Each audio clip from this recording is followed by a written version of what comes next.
Okay, and what's going on everybody? My name is Jaguar, and today guys we have a tutorial about SQL. And today guys our topic will be SQL and or and not operators. All right, so basically we are talking about operators mga guys, no? So operators guys is ginagamit lang natin if we are using the where clause. All right, so tandaan lang natin guys, no, na ginagamit lang natin yung and or and not operators while using our where clause. Okay, and basically guys, the and operators displays a record if all the conditions separated by and is true. So dapat i-meet ng ating query ang lahat ng condition if ang ginagamit na operators is and. Alright, so if yung or naman guys is a or operator displays a record if any of the conditions separated by or is true. Any of the conditions separated by or, meaning either of them, no, either of the condition is is true, ano yan, kukunin niya or ipaprocess niya. Alright, so example natin guys noong previous video, select name, no, name, age, address from customers table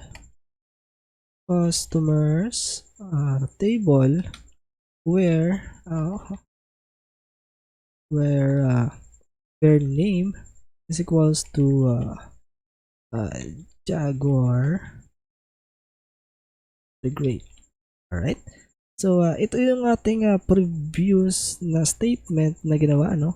So we will only select the column name, age, address from the customers table where our clause is a name that only contains Jaguar the Great. So if we will add an operator guys, no, lagay natin and then anong condition ang ating dapat i-fulfill, no? So ilagay natin yung age is equals to 22.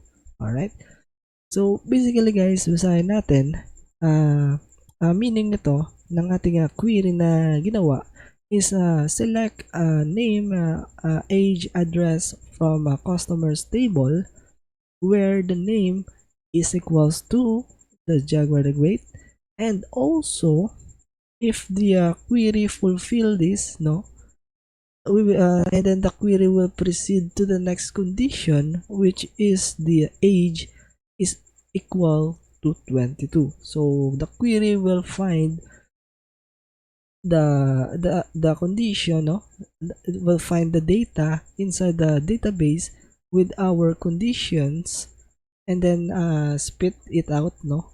So if output ng query builder, and then bibigyan kanya ng name, age, address na column, and then the information or the data given which is fulfilled by our conditions. All right, so basically guys, this is how to or paano gumamit ng and na operator between sa ating where clause. Alright, so dapat i-fulfill muna ng query yung first condition, and then if nag-end kayo ay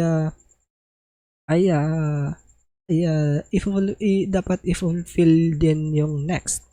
So dapat either sa kanila dapat fulfilled. Alright, so yun yung pinaka the best na explanation about and. Alright, so meron tayong isa guys, no, na or statement or the or operator. Alright, so basically guys, the or is like the and, but if we past the for example, this is our delete natin to. All right, and for example, this is the condition 1 or the condition 2. All right, so basically guys, this is our condition, no? So meaning guys, ganito, select tayo ng name, age, address from the customer table where ang condition is either dito sa dalawa. Alright? If na-fulfill ng query yung condition 1, is okay lang na hindi ma-fulfill yung condition 2. Yun yung or, mga guys. Alright? Yun guys. Alright. So, maglalagay tayo dito ng example. Yung sample natin name is equals to Jaguar the Great. Or, pwede tayo maglagay ng age is equals to 22. Alright? Diba, kanina ginamit natin yung and, kaya dapat i-fulfill ng query both of the conditions.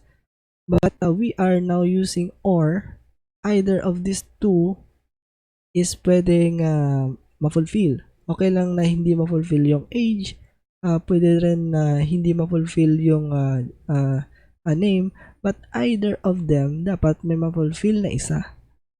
If walang na-fulfill, edi walang lalabas sa ating query. Alright?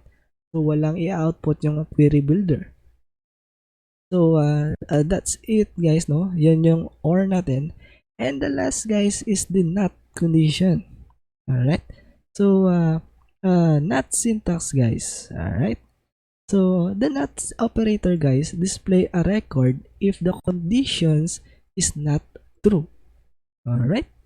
So, if we are using the not guys, or delete natin. So, this is our where clause wherein the conditions will start, no?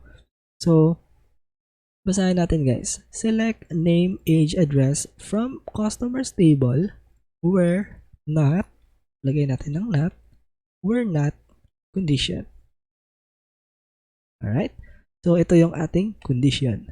So, meaning, select tayo ng name, age, address from customers table, where not condition. Meaning not, lagay natin not, lagay natin name is equals to Jaguar the Great. For example, where not name is equals to Jaguar the Great. Meaning, hindi natin makukuha yung information ni Jaguar the Great because we are using the not operator where not name is equals to Jaguar the Great. Yun guys.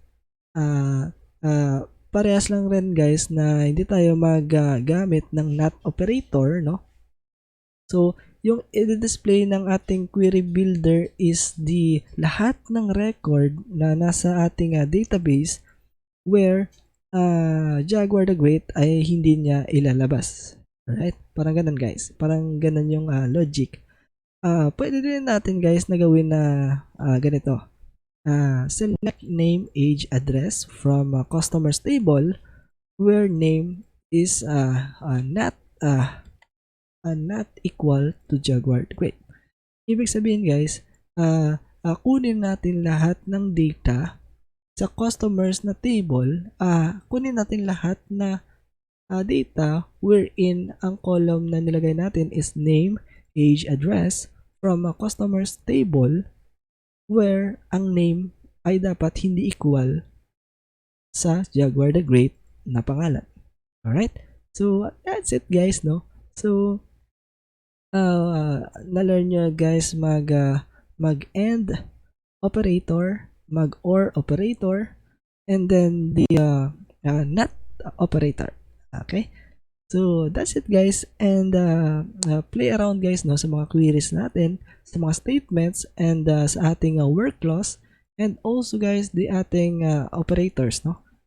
And That's it guys, and don't forget to hit like and subscribe for more videos. And once again guys, my name is Jaguar, and I'll see you again on the next video.